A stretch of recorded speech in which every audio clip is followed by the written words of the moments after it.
In a bustling Chicago diner, under flickering neon lights, a quiet storm was brewing.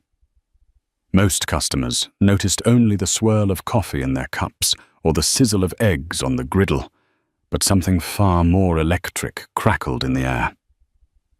Sarah Donovan, a dedicated waitress with tired eyes and a kind smile, had reached the brink of her patience. When a self-assured millionaire strutted in barking orders and hurling insults at staff and patrons alike, he triggered a chain reaction no one could have anticipated. In mere minutes, words were exchanged, pride clashed with humility, and a single moment changed Sarah's life forever.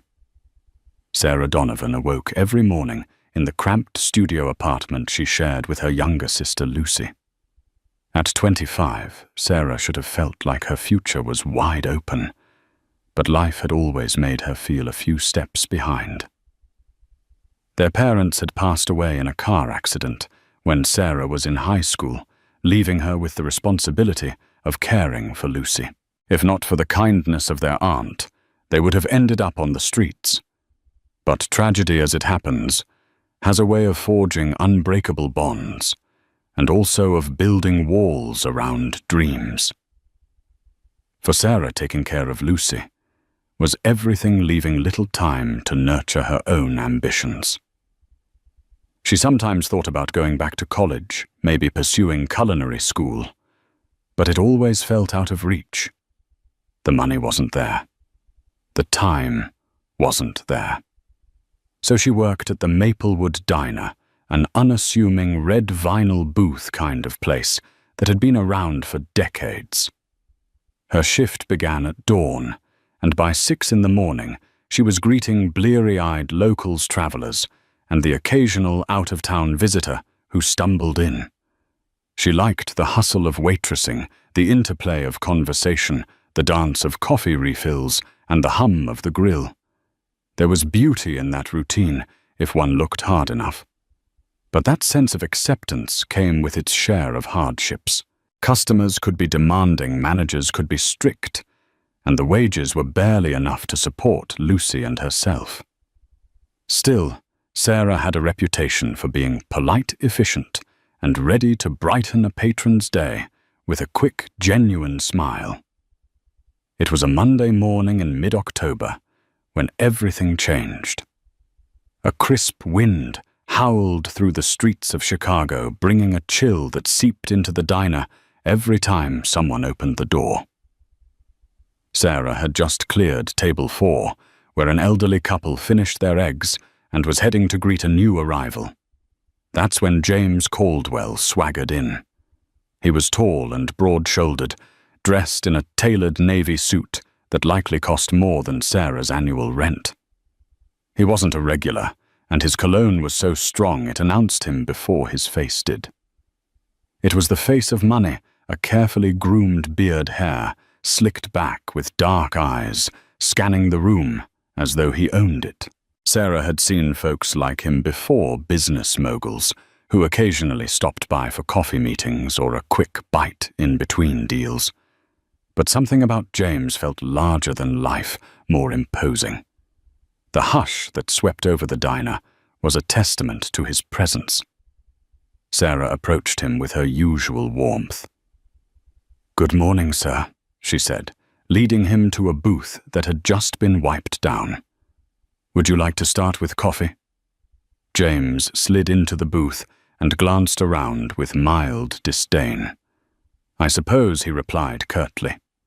There was no please, no eye contact, just a sense of entitlement that made Sarah's spine stiffen. She grabbed a menu and set it in front of him. At the next table, a pair of truck drivers recognized James from a business magazine cover. One whispered to the other, "That's James Caldwell. He's invested in everything. I heard he's on the cusp of a new IPO." The name rang a faint bell for Sarah, too.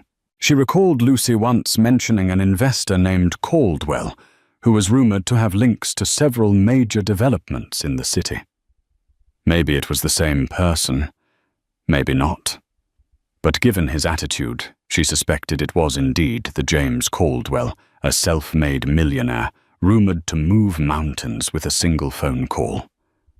She poured him coffee, attempting small talk. "It's a bit chilly out there today, huh? Feels like winter's knocking on our doors early." He didn't even look at her.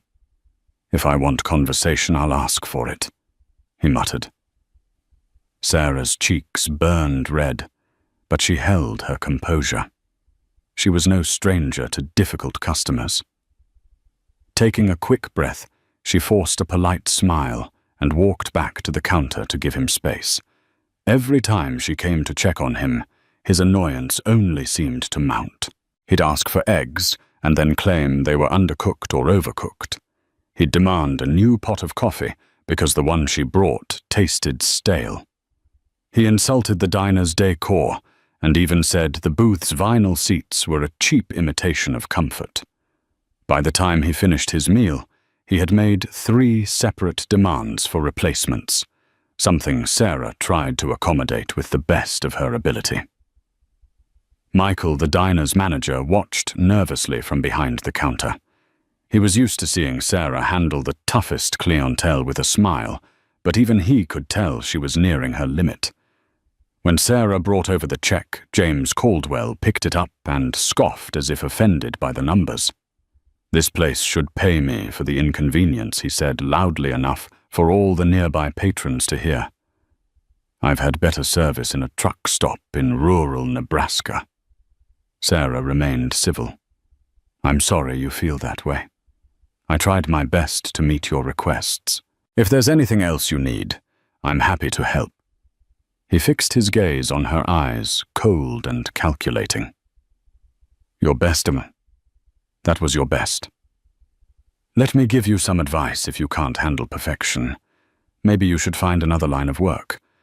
A girl like you is lucky I even stepped foot in this run-down little joint." A hush fell over the diner. Sarah felt a wave of humiliation mix with anger. She'd had rude customers before, but few had been so openly demeaning. Across the room, Lucy, who had stopped by before her class, watched with wide, worried eyes. She knew her sister's tolerance was stretched thin by endless double shifts and financial stress. Something inside Sarah snapped. Her heart thumped against her ribcage, and the breath caught in her throat. She'd always tried to keep a calm front, to shield Lucy from any negativity, to grin and bear it, because tips were how they survived. But James Caldwell's tone, his words telling her she was lucky, he came here belittling her entire existence, was more than she could take. "Excuse me, Mr. Caldwell," she began, voice shaking slightly. "We treat every customer with respect, and maybe this run-down little joint isn't what you're used to, but we're proud of it. We work hard. I work hard. And if my best isn't good enough for you, maybe you should consider taking your breakfast somewhere else." The diner went dead silent. In a corner booth, a businessman pretending to check his phone suddenly locked eyes with the scene. The 2 truck drivers were all but gaping at Sarah's boldness. Lucy's heart hammered as she stood rooted, uncertain if she should intervene. Even Michael, the manager, was too stunned to move. James Caldwell's eyebrows shot up. No one, it seemed, had dared speak to him this way. The shock quickly morphed into anger. His face hardened, and he tossed a $50 bill on the table as if it were a piece of trash. "You have no idea who you're talking to," he said, voice dripping with malice. "Enjoy your tip. You'll never amount to anything in your pathetic life." Then he turned and walked out, leaving the door to slam shut behind him with a jarring clang. Sarah stood there, every nerve in her body vibrating. She glanced at the $50 on the table, a fortune in tip money for a single meal, but it felt cursed, tainted by his cruelty. For a moment, she considered hurling it after him. Then she felt Lucy's gentle hand on her shoulder, and saw the alarm in her sister's eyes. Michael hurried over. "Sarah, are you all right?" She nodded, blinking back tears. "Yeah, I'm fine," she lied. "Go take a break," he said more kindly than usual. "I'll cover your section." Sarah retreated to the diner's break room. Leaning against the dingy wall, she tried to steady her breathing. Her mind whirled. She worried about losing her job for telling off a customer. She worried about Lucy's college tuition, the rent, the groceries. But strangely, she also felt a spark of defiance, a sense of relief that she'd finally stood up for herself, if only for a second. Over the next hour, the diner slowly returned to its usual clatter and buzz. Locals whispered about Sarah's confrontation, some praising her courage, others concerned that James Caldwell could cause trouble. While many admired her backbone, everyone knew Caldwell was well connected. Who knew what strings he might pull for retribution? But the morning ended without further incident, and by late afternoon, Sarah pushed the confrontation to a back corner of her mind. She went home, cooked dinner for Lucy, and tried not to think about the potential fallout from telling off a self-important millionaire. She assumed she'd never see him again. The following day began like any other. Morning light filtered through her threadbare curtains, stirring her awake. She performed her usual routine, brewed a pot of coffee for Lucy, packed her sister's lunch for school, then caught the bus to the diner. She arrived a little before 6, stepping into the warm glow of the neon open sign. Michael was already there, flipping through the mail with a frown. A few stray bills, an advertisement or two, and a small stack of envelopes waited on the counter. He glanced at Sarah, then at the stack. "Strangest thing," he said. "We got a fancy envelope addressed to you." Sarah's stomach tightened. To me, Michael shrugged, handing it over. It was a matte black envelope, embossed with gold script. No return address. Even the weight of it felt luxurious in her hand. She glanced around nervously, as if half expecting James Caldwell to jump out from behind the pie display. Carefully, she slid a finger beneath the flap and tore it open. Inside was a single piece of heavy card stock. At first glance, it looked like a bank's invitation to an exclusive event. But as she read the name, her heart flipped. James Caldwell requests the presence of Ms. Sarah Donovan at a private meeting. Along with it was a black metal card bearing her name, Sarah Donovan. It had a subtle platinum chip in it and a logo she didn't recognize. No details, no instructions, just the vague invitation and the card. Michael raised an eyebrow. "You know him?" Sarah could only shake her head in disbelief. "We had a run-in yesterday. That's all." Even more curious, an index-sized card fell out of the envelope. It held 4 words, scrawled in elegant cursive. "Buy whatever you need." For a few seconds, Sarah's world tilted. She recalled the rancor in Caldwell's voice the day before. Why would he do this? Was it a trap, a sick joke? She felt uneasy, suspicious. The black card felt as though it vibrated with an otherworldly aura in her hands. "I have no idea what this means," Sarah finally managed. Michael studied the card warily. "You want me to toss it?" Sarah glanced between the card and the invitation. For a moment, she was tempted to toss it in the trash, to sever all ties with the rude millionaire. But curiosity gnawed at her. Also, she couldn't ignore that single line, "Buy whatever you need." Could this card be loaded with credit?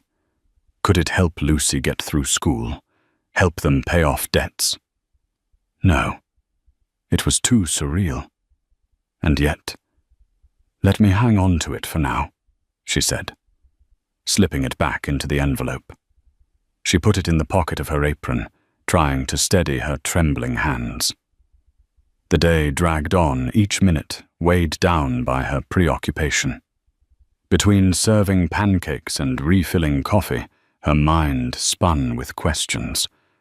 What did James Caldwell want revenge? Perhaps he was trying to lure her into some scheme.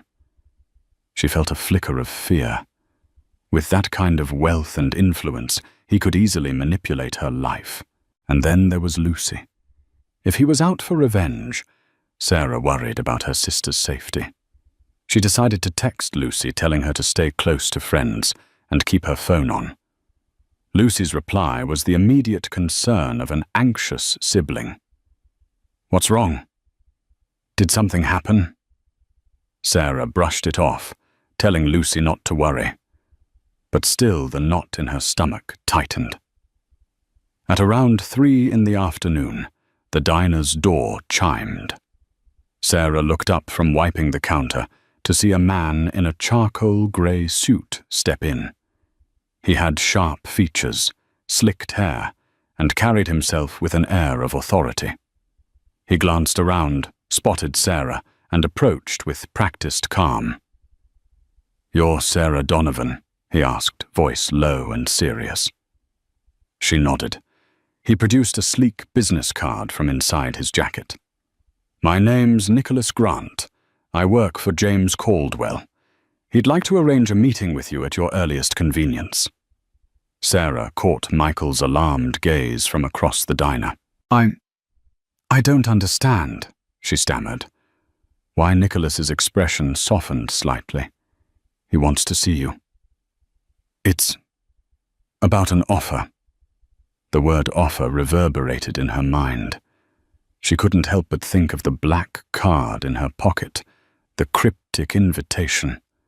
The swirl of confusion threatened to overwhelm her. "I don't know," she said, swallowing hard. "I'm working." Nicholas nodded, as though he'd anticipated her reluctance.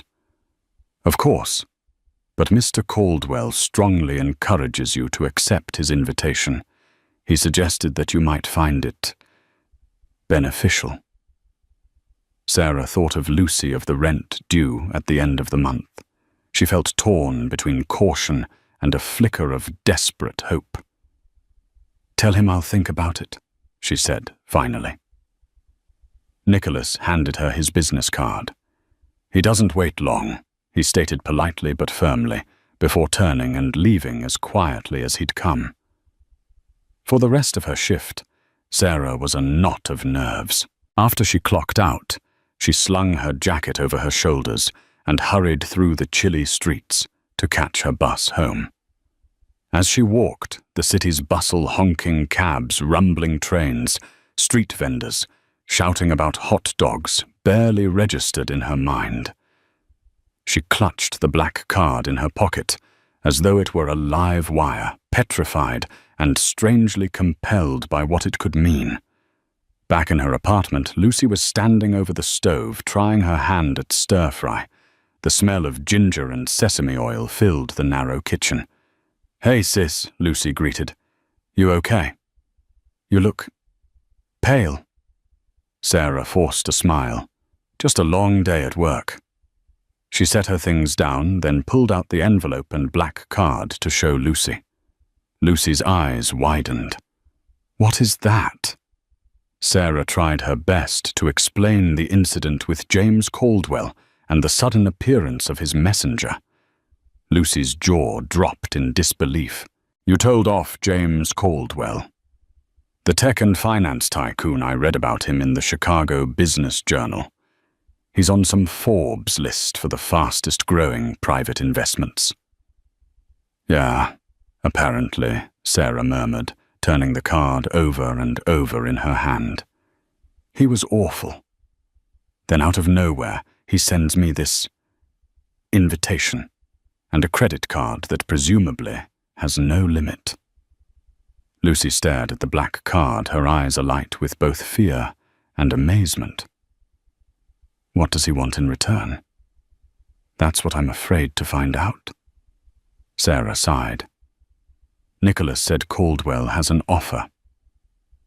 But for what? Lucy fell silent. She knew exactly how precarious their situation was. They lived paycheck to paycheck. The slightest improvement, like help with Lucy's tuition, could be life-changing. But at what cost? That night, Sarah tossed and turned in bed, haunted by dreams of Caldwell's sneer. In one nightmare, she was trapped at the diner, while Caldwell sat in the booth, pointing to a contract she was forced to sign in blood. She woke in a cold sweat, heart pounding. Morning came too soon, and the question still burned. Should she meet him? Caution warred with curiosity. In the end, she reasoned that understanding what he wanted was better than living in fear of the unknown. So on her break, she called Nicholas's number. He answered on the first ring. "I'll do the meeting," she told him, hearing her own voice shake. "But only if it's in a public place. Mr. Caldwell anticipated your concern." Nicholas replied, "You can meet at the Drake Hotel Lounge tomorrow at 2 p.m.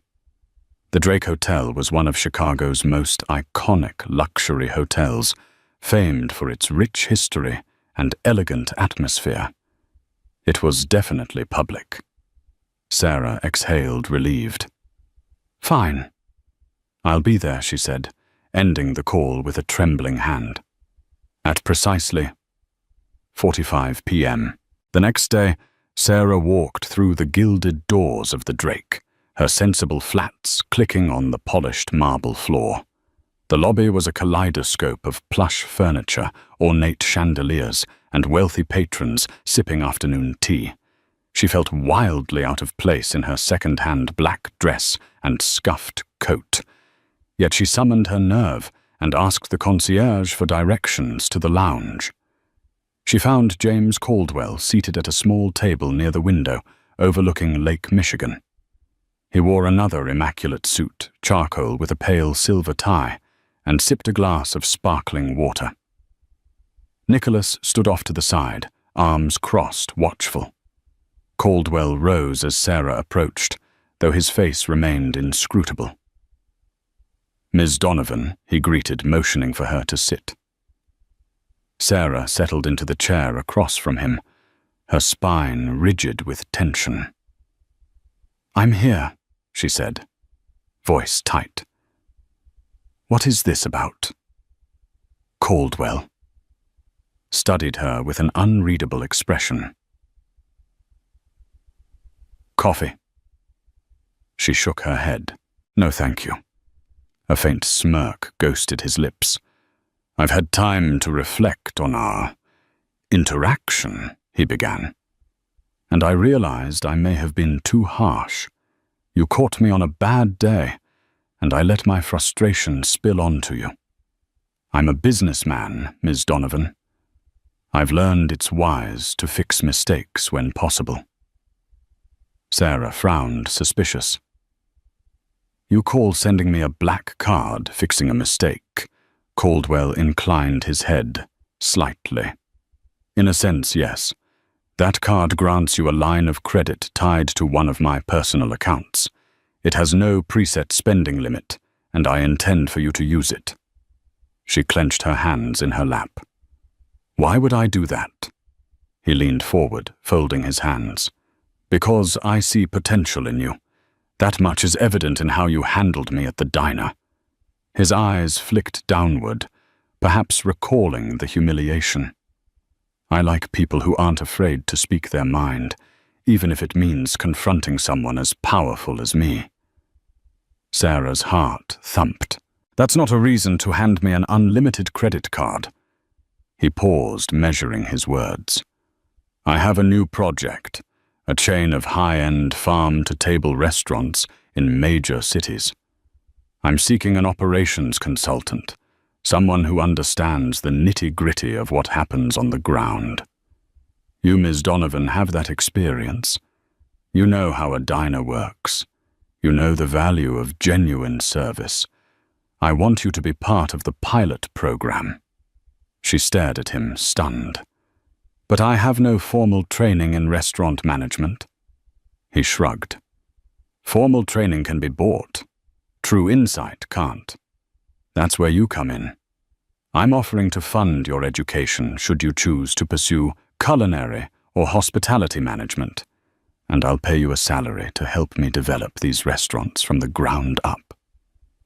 Consider the black card a gesture of good faith and an advance on your future." For a long moment, Sarah struggled to find words. It was an absurd proposition, coming from a man who just days before had humiliated her in front of a diner full of people. "And what if I say no?" His lips twitched in a ghost of a grin. "Then you're free to leave. The card is still yours, but the limit will be revoked. I'm not forcing you. It's your decision." 1,000 thoughts battled in her mind. Lucy's tuition, their financial struggles, the dream of a better life. But there was also her pride, her intuition telling her to tread carefully.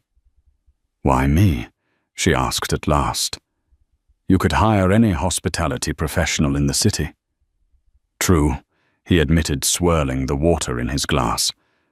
"But I want someone who's unfiltered, who'll speak truth without fear of losing favor. The way you talked to me, no one else in my circle does that. They're all too busy telling me what I want to hear. I need honesty to build something real." Sarah felt her pulse pounding in her temples. This was too strange, too sudden, and yet there was a sincerity in his tone she hadn't expected. "I need time to think," she whispered. Caldwell nodded. "Of course. Take a week. Use the card if you wish, but I assume you'll be cautious. My only request is that you join me for dinner next Saturday to discuss your decision. We can meet at one of my properties, a new restaurant concept. Nicholas will send you the details." Sarah left the Drake Hotel in a daze. The crisp wind outside was almost a relief, a reminder she was still tethered to reality. A swirl of conflicting emotions raged. Could she trust a man who had insulted her, humiliated her, and then turned around to offer her the opportunity of a lifetime? Was it a trap? Or was this the break she'd always dreamed about? The break that would finally rescue her and Lucy from their endless struggles. That evening, over a cup of chamomile tea, Sarah told Lucy everything. Lucy squealed with excitement. "This could be your chance." Sarah then sobered. "But if he's playing some twisted game, it could be dangerous." Days passed and Sarah continued her shifts at the diner, as if life hadn't been upended by an impossible offer. She found herself studying the black card each night. Sometimes she'd place it back in her wallet. Other times she'd consider throwing it away. The temptation was undeniable. She imagined all the ways it could lift their burdens, pay off Lucy's tuition bills, fix the leaky roof in their apartment building, maybe even move to a better place. On Friday, after an exhausting double shift, she decided to test the card in a small way. She took Lucy to a modest department store, intending to buy her sister a new winter coat. Lucy's old one had rips along the lining and a missing button. At the register, Sarah's hands shook as she slid the black card. The transaction processed without a hitch. That evening, Lucy wore the new coat around their living room, beaming at the warmth and the softness of the faux fur collar. It was a small luxury that momentarily drowned out Sarah's lingering fears. Still, doubt clawed at her. She couldn't forget Caldwell's condescending words. People didn't change overnight, did they? Maybe he was used to playing games with people's lives, dangling opportunities like bait. Perhaps it was all part of some twisted power play. But come Saturday night, she found herself nervously stepping into a sleek new restaurant in downtown Chicago. The sign outside read Le Jardin Urbain, a swirl of modern neon letters against a dark backdrop. Inside, she was greeted by a glass-enclosed garden of herbs and vegetables, the aroma of rosemary and basil thick in the air. Nicholas stood near the entrance, nodding curtly when he saw her.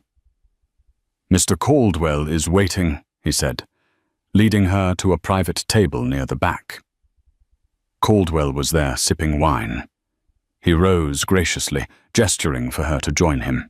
The ambiance was unlike anything Sarah had experienced: soft lighting, sleek furniture, and subtle touches of greenery. The staff glided around the room in crisp uniforms. She felt underdressed in her simple black dress, her hair pinned back in a loose bun. "Welcome," he said, taking a seat. "I'm glad you came."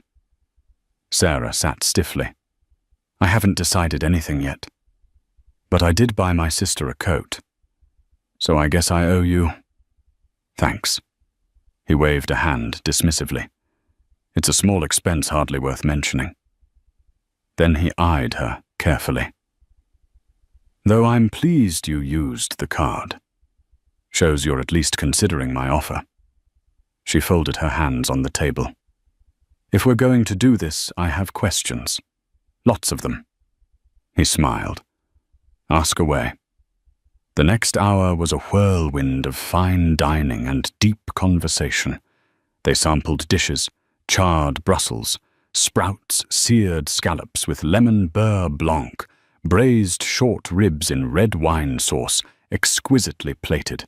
And all the while, Caldwell spoke about his vision for a restaurant chain that blended farm-to-table freshness with urban sophistication. He explained his business model, the carefully crafted brand partnerships, the marketing strategies aimed at a younger, socially conscious demographic. Sarah listened, her mind abuzz. She was impressed by how thoroughly he'd planned everything.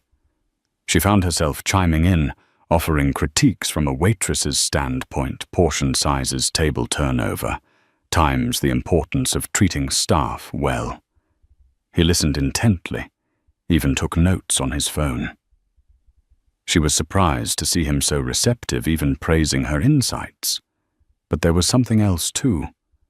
A quieter narrative Caldwell wove about his past. He confessed that he hadn't always been wealthy. He'd grown up on the rougher outskirts of Detroit, raised by a single mother who worked 2 jobs. He told her about how he'd started investing in small tech ventures after working nights to save money, about the close calls and near failures that almost ended everything before it began. "Somewhere along the way, I lost touch with where I started," he said, voice tinged with an emotion Sarah couldn't quite place. "I became arrogant." Sarah recalled his biting words at the diner. "So you want this restaurant chain to remind you of your roots?" He nodded slowly. "In a sense, yes. And I think the authenticity you carry is part of that reminder." It was a confession that softened Sarah's guarded stance, if only a little. By the time dessert came, a delicate apple tart with caramel drizzle, she was no longer wholly convinced Caldwell was a monster. He was certainly complex with a rough edge to him. But maybe, just maybe, there was a real person buried under that $1,000,000 polish. Still, Sarah had one more question. "Let's say I accept. What exactly do you expect from me day to day?" He set his fork down, steepling his fingers. "I want you to spend time training in different departments: back of house, front of house, procurement, even HR. I want your fresh perspective. You'll report to me or to Nicholas on what's working and what isn't. Eventually, I'll help you enroll in a culinary or hospitality management program, your choice, and once you finish, you'll have a leadership role in the chain." Her eyes widened. That's a huge commitment. What if I fail? He chuckled, a rare softening of his features. Sarah Donovan. I've bet on far riskier endeavors than you. Then he leaned in, voice quieter. I don't think you'll fail. But if you do, at least you'll have tried. Life's too short to stay stagnant. She felt emotion tighten in her chest. Images of Lucy's future, of her own secret dreams, flashed through her mind. All her life she'd settled for less, partly out of necessity. Was it time to gamble on something bigger? After dinner, he walked her to the exit. Nicholas lingered a few steps behind, respectful but watchful. The night air greeted them crisp and charged with city lights. Caldwell held out a business folder. Inside you'll find the terms of our agreement, an initial contract, your salary, and an outline of the next 6 months. Take it. Read it, consult a lawyer if you wish. Let me know by next week. Sarah took the folder, her heart pounding. All right. He nodded. Good night, Miss Donovan. She watched him slip into a sleek black town car, with Nicholas at the wheel. The weight of the folder in her hands felt monumental.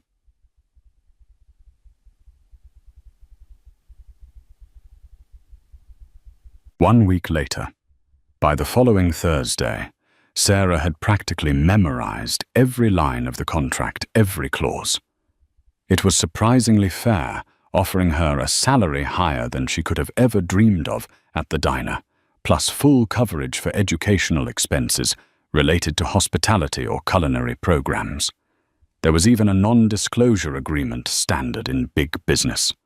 The only real catch was a 2-year employment commitment. If she quit before then, she'd owe Caldwell's firm a portion of her educational costs. She sought advice from a pro bono legal clinic. The lawyer on duty confirmed the contract was legitimate and not predatory. In fact, it was quite generous. If you have this opportunity, I'd take it, the lawyer advised. Just keep your wits about you.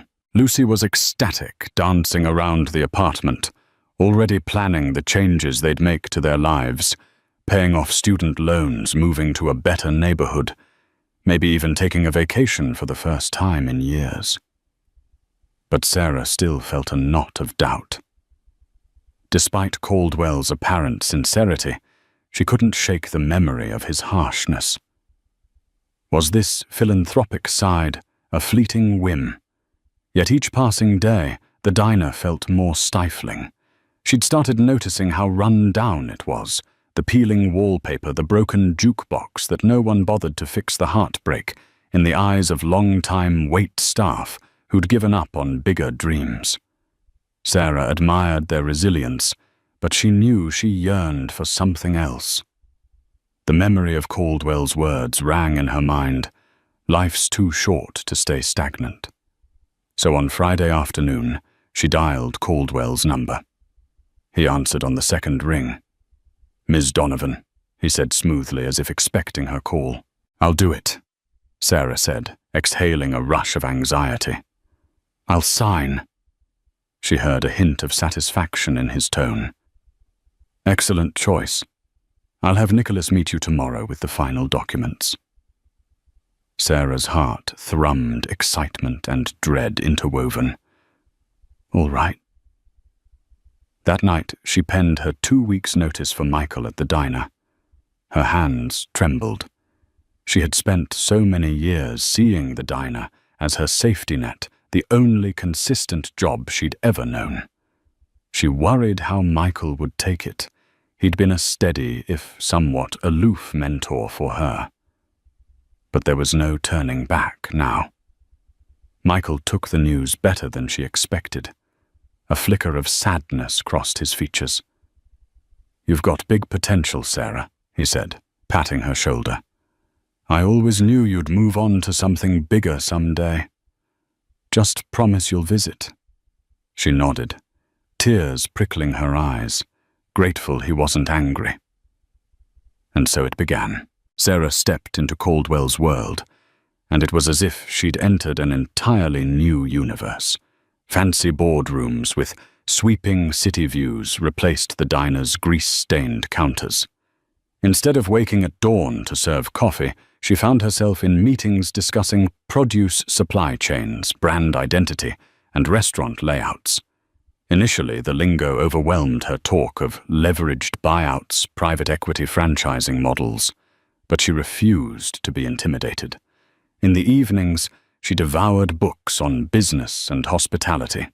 On weekends, Lucy tested recipes with her, the two sisters transforming their small kitchen into a test lab of soups, sauces, and pastries.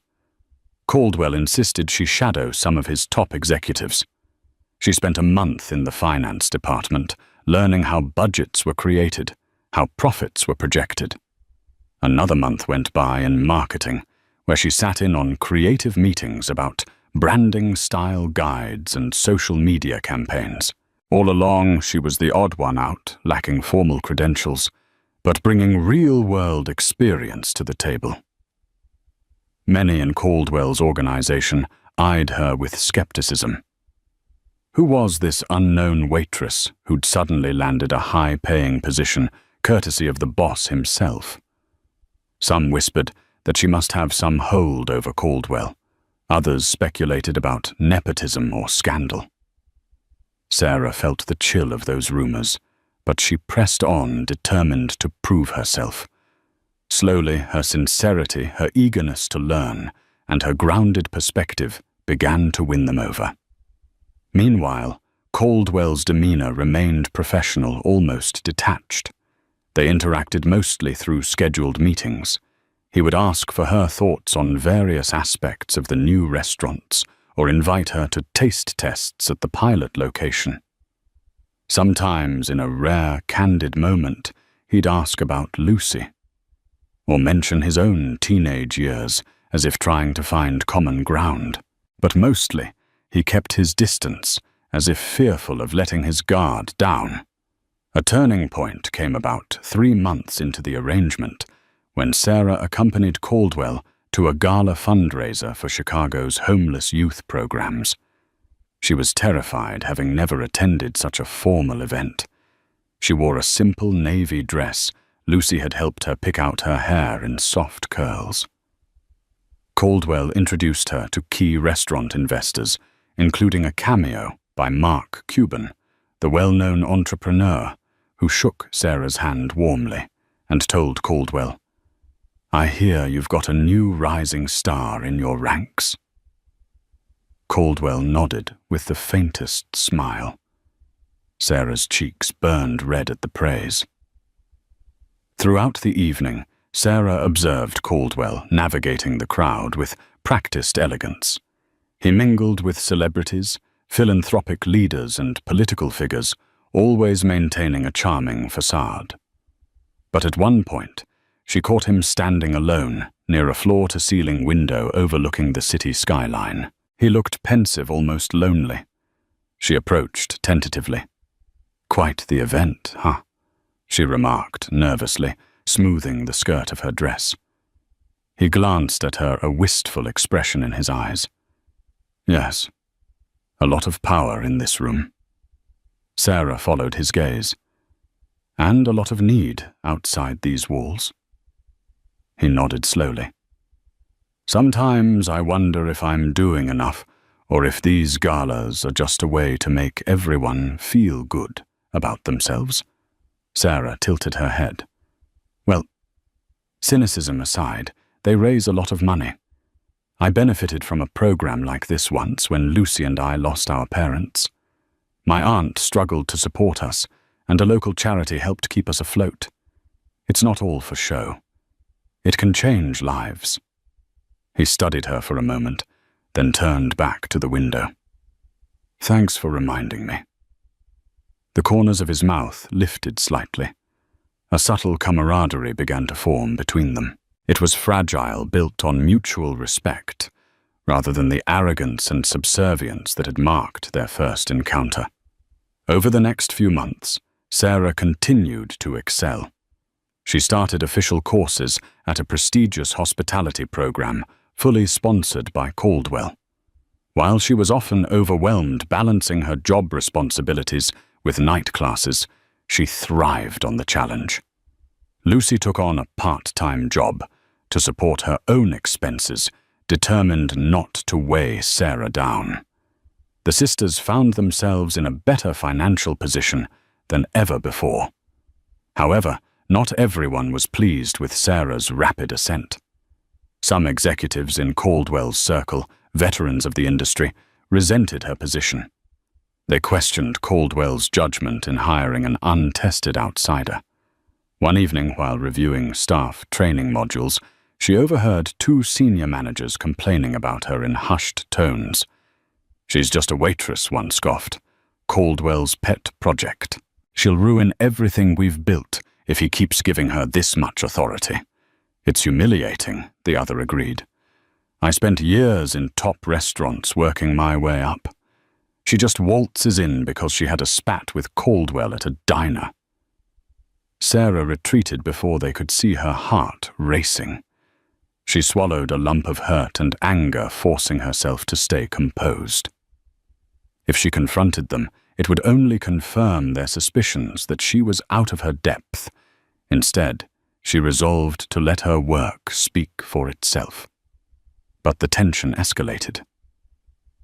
When Sarah was scheduled to give a presentation on improving staff training for the pilot restaurant, her slides mysteriously disappeared from the system.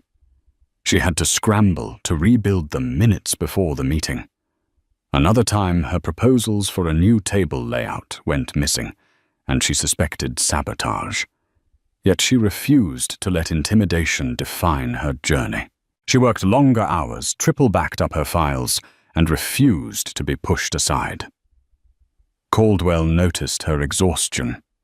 One afternoon, he called her into his office, an intimidating space on the top floor of a downtown skyscraper with glass walls overlooking the city. "You look drained," he remarked, eyeing the dark circles under her eyes. Sarah forced a small laugh. "Just the pace. Balancing classes work and dealing with some obstacles." He frowned. "What kind of obstacles?" She hesitated, not wanting to come off as a complainer.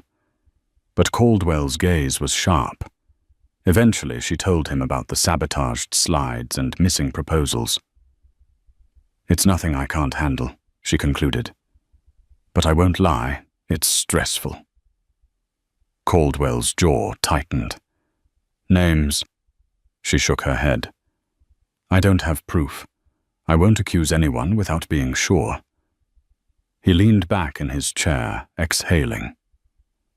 "I'll have it do some digging. In the meantime, if you need help, ask. I don't want you bogged down by office politics." Sarah nodded, grateful for his support. "Thank you." As the weeks went on, the pilot restaurant's grand opening loomed. Sarah was heavily involved coordinating with chefs, finalizing menus, training wait staff, ensuring the decor matched the brand's upscale yet earthy ethos. The unstoppable pace left her breathless, but exhilarated. She found joy in the creative process of building something from the ground up, something that fused the diner's sense of warmth with fine dining elegance. Finally, opening night arrived. The restaurant buzzed with VIP guests, food critics, and local influencers. Fairy lights twinkled above the entrance, and a small jazz ensemble played softly in the corner. Caldwell walked the floor, greeting people with polished confidence. Sarah was at his side, smoothing last-minute details, ensuring the bartenders had enough garnish, directing the waitstaff when to circulate hors d'oeuvres. She caught glimpses of Lucy, who'd come to support her sister, chatting excitedly with some of the new staff. Midway through the night, the reviews started trickling in on social media, glowing praise for the ambiance, the farm-to-table concept, the exquisite cocktails. Sarah's heart soared. This was a testament to all their hard work, and for the first time in her life she felt she was part of something meaningful, bigger than just survival. Yet amid the success, Sarah noticed Caldwell growing distant again, retreating into his reserved shell as the evening went on. She spotted him standing alone near the bar, swirling a glass of whiskey, his gaze distant. She approached, suddenly concerned. "You okay?" she asked softly. He offered a small nod. "Just overshadowed by memories, I guess." She tilted her head questioningly. He took a slow sip. "Nights like these remind me of where I started. I used to be so hungry, so desperate. Every win felt like a triumph over my past. Now that I'm here, part of me wonders if it's all just vanity. Another restaurant, opening another brand expansion. Does it really matter?" Sarah's eyes softened. She recalled their conversation at the charity gala. This man, for all his wealth and power, was haunted by the question of purpose. "I think it matters," she said gently. "Not just for you, but for the people who work here, for the customers who'll have a new dining experience, for the suppliers who'll sell their organic produce. It's not just vanity, unless you let it be." He set the glass down, looking at her with unguarded gratitude. "Thank you," he murmured. "It's good to have perspective." In that moment, the bustle of the restaurant blurred into the background. They stood side by side, two people from very different worlds who had somehow converged on this shared journey. A fleeting warmth passed between them, part mutual respect, part shared triumph. The grand opening was a resounding success. Culinary bloggers posted rave reviews, and local news outlets hailed Caldwell's new venture as a beacon of innovation. Investors congratulated him on yet another feather in his cap, and quietly, Sarah Donovan's name began circulating among industry professionals as the untrained waitress turned consultant who'd played a key role in making it all happen. In the weeks that followed, Sarah felt a sense of achievement like never before. She continued her classes, delving deeper into the art of restaurant management and design. Caldwell provided more opportunities, sending her to conferences, introducing her to renowned chefs. Their once tenuous relationship was now laced with mutual admiration, still professional, but undeniably friendlier. Lucy was thriving in college, forging new dreams of her own. For the first time in years, Sarah wasn't living day to day in survival mode. She was planning for the future, forging a career, exploring possibilities. But life has a way of throwing curveballs just when everything seems perfect. One chilly afternoon, about 6 months after her new journey began, she received a frantic call from Lucy. Sobbing, panicked words. "It's Dad's car. It was hidden. I can't do this. Help me." Sarah's world lurched. She rushed to Lucy's campus, where she found her sister in the parking lot, distraught, hugging her knees. After coaxing Lucy to talk, she learned that a distant family member had found the battered remains of their father's old car at a junkyard outside the city, the one he'd been driving the night of the fatal accident. Lucy, haunted by grief, had driven there and confronted the twisted metal relic. The memories, the guilt, the pain, everything had resurfaced. Sarah held her sister in a tight embrace. "Why didn't you tell me?" she whispered. Lucy shook her head, tears streaming. "I didn't want to burden you. You've been so busy, so happy for the first time in forever. I didn't want to ruin that." Sarah felt tears burn her own eyes. She realized how absorbed she'd become in her new role. "I'm sorry," she murmured. "You're never a burden. Let's face this together." "Okay." Lucy nodded, clinging to her sister. They spent the rest of the day talking about the accident, about the grief they'd tucked away in corners of their hearts. It was an emotional catharsis they'd avoided for years. Sometimes the busyness of survival distracts us from healing old wounds. That night, Sarah found herself thinking about how fleeting life can be, how quickly everything can change.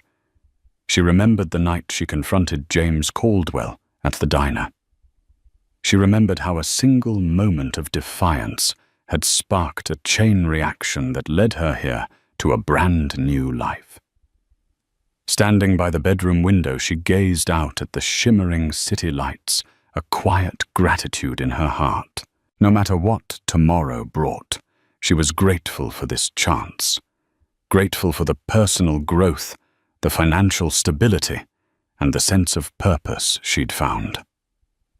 In the months that followed, Lucy began attending therapy to process her lingering trauma.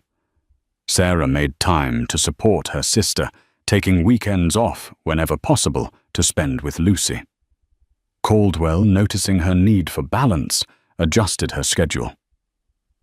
Another gesture of compassion that reminded her that under his tough exterior, there was a beating heart. By the 1-year mark of her new career, Sarah had blossomed into a confident consultant. She'd even begun conceptualizing her own potential restaurant, one that combined the diner's warmth with modern flair. Caldwell encouraged her, promising to back her vision if it ever came to fruition. And as for Caldwell himself, he'd found in Sarah a sort of grounding influence. Whenever his business empire threatened to consume him, her unfiltered honesty brought him back to earth.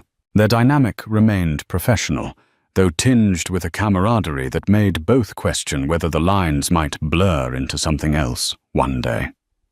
But that's another story, perhaps for another time.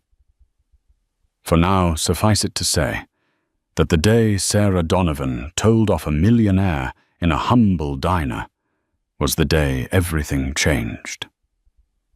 From that explosive confrontation came an unlikely alliance, a shared path of learning and growth, and ultimately a testament to the power of standing up for oneself, even when the odds seem impossibly stacked against you. Thank you for joining Sarah's remarkable journey from an overworked waitress defending her dignity in a small diner to a rising star in Chicago's high-end restaurant scene.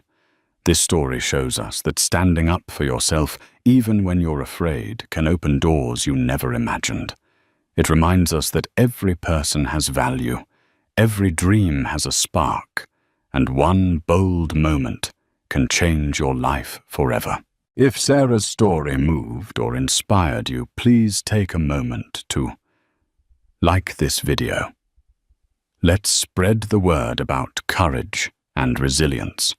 Share it with your friends who could use a reminder that a single act of defiance might lead to unimaginable opportunities. And finally, subscribe to our channel for more uplifting, dramatic tales that celebrate the extraordinary power of the human spirit. Your support helps us bring more inspiring stories to life. Thank you for being part of this journey.